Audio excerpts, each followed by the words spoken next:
चलिए दोस्तों, स्वागत है आपका अपने यूट्यूब चैनल SPR न्यूज़ में। आज हम बात करेंगे BSNL के बारे में।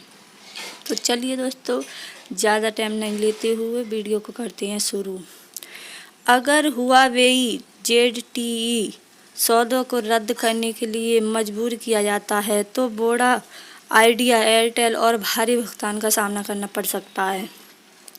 टेलीकॉम ने कहा है कि हुआवेई और ZTE के साथ कारोबार को कम करने या रोकने के लिए सरकार के पास कोई संदेश नहीं था।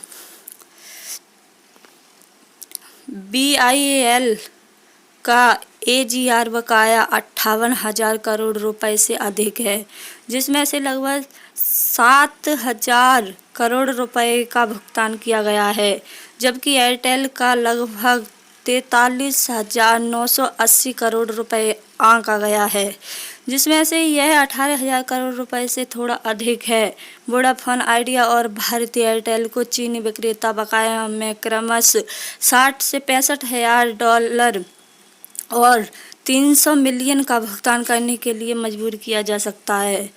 अगर वे हुआवेई और ZTE के साथ मौजूद उपकरण अनुबंध रद्द करने के लिए थे और भविष्य के सौदे के साथ सौदेबाजी के लिए वर्जित हैं, एक परिदृश्य को वोडाफोन आइडिया के लिए अधिक वित्तीय पीड़ा का कारण बन सकता है। अगर वोडाफोन आइडिया और एयरटेल को अचानक चीनी आपूर्तियों से नेटवर्क गियर खरीदने से रोक दिया जाता है तो हुआवेई और ZTE के पास कोई विकल्प नहीं हो सकता। लेकिन दो असाध्य ऑपरेटरों को जल्दी से पैसा वसूलने के प्रयासों के लिए गियर आपूर्ति के लिए उन पर बकाया है।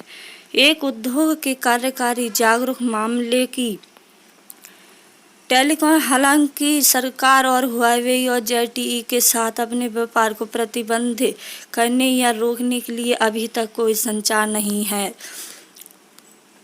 वोडाफोन आइडिया के वेंडर को हुआवेई और ZTE के वेंडर का अनुमान क्रमशः 4500 मिलियन डॉलर और 4500 से 2000 मिलियन डॉलर है, जबकि एयरटेल को नेटवर्क गियर की खरीद के लिए हुआवेई का लगभग 300 मिलियन डॉलर चुकाने का अनुमान है। दोनों टेलीस्कोप मौजूदा प्रतिबंधित सेवा और परिसंपत्ति रख रखाव AMIC अनुबंध को दो चीनी विक्रेताओं के साथ अंतर्राष्ट्रीय मध्यस्थता के साथ संभावित विकल्प के रूप में रद्द करने के मामले में संभावित दंड का सामना कर सकते हैं। लेकिन एक शीर्ष उद्योग के कार्यकारी ने कहा है कि एयरटेल और वोडाफोन आइडिया दोनों ही किसी भी संभावित निरस्तीकरण को किसी भी संभावित रद्द घटना के रूप में उद्धृत करते हुए कानूनी रूप से किसी भी तत्काल बकाया निपटाने कॉल का मुकाबला कर सकते हैं, या कह सकते हैं कि वे राष्ट्रीय सुरक्षा आधार पर सरकार के आदेशों पर काम कर रहे थे। पिछले गुरुवार को ET ने खबर दी थी कि सरकार चीनी गियर निर्माताओं को भारत संचार निगम लिमिटेड BSNL और महानगर टेलीकॉम निगम लिमिटेड MTNL को नेटवर्क की आपूर्ति करने से रोक सकती है और हाल ही में चीनी गियर का उपयोग करने के बाद निजी कैरियर को प्रतिबंधित या प्रतिबंधित भी कर सकती है। गालवाना घाटी में चीनी सेना के साथ सीमा की झड़प वर्तमान में केवल BIAL और एयरटेल यूरोपीय विक्रेताओं के अलावा चीनी आपूर्तिकर्ताओं से नेटवर्क गियर खरीदते हैं, जबकि रिलायंस जियो केवल दक्षिण कोरियाई विक्रेता सैमसंग से खरीदता है।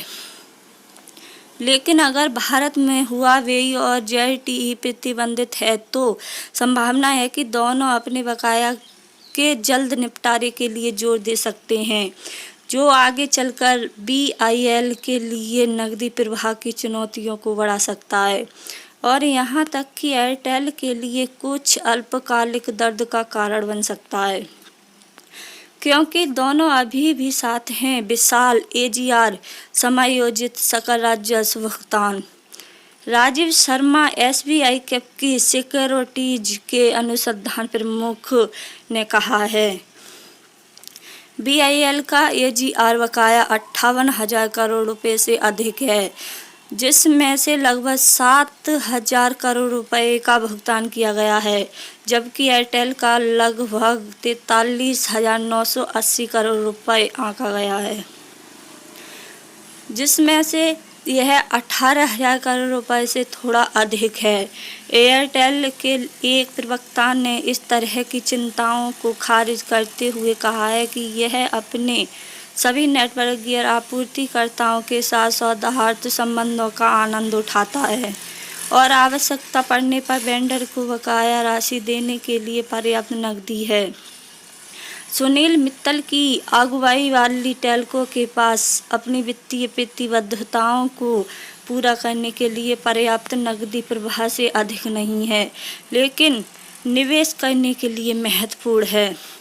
चीनी विक्रेताओं को भारत में व्यापार करने से रोक दिया जाता है तो उन्हें BSNL से पैसा वसूलने के प्रयासों को भी पूरा करने की संभावना है, जो कि ZTE पर 1,300 करोड़ रुपए और हुआवेई के लगभग 100 करोड़ रुपए का बकाया है।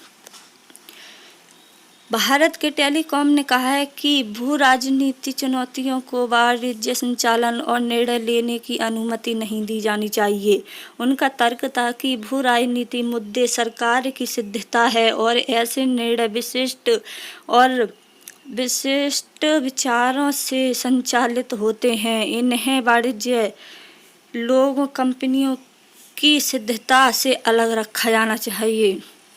चलिए दोस्तों, अगर हम चीन से सामान ना खरीद कर और किसी अन्य कंपनी से खरीदते हैं तो हमारे देश में अन्य कंपनियों पर जो हुआवेई कंपनी का कर्ज है वो तुरंत अदा करना होगा। ये है नुकसान हमारे देश के लिए।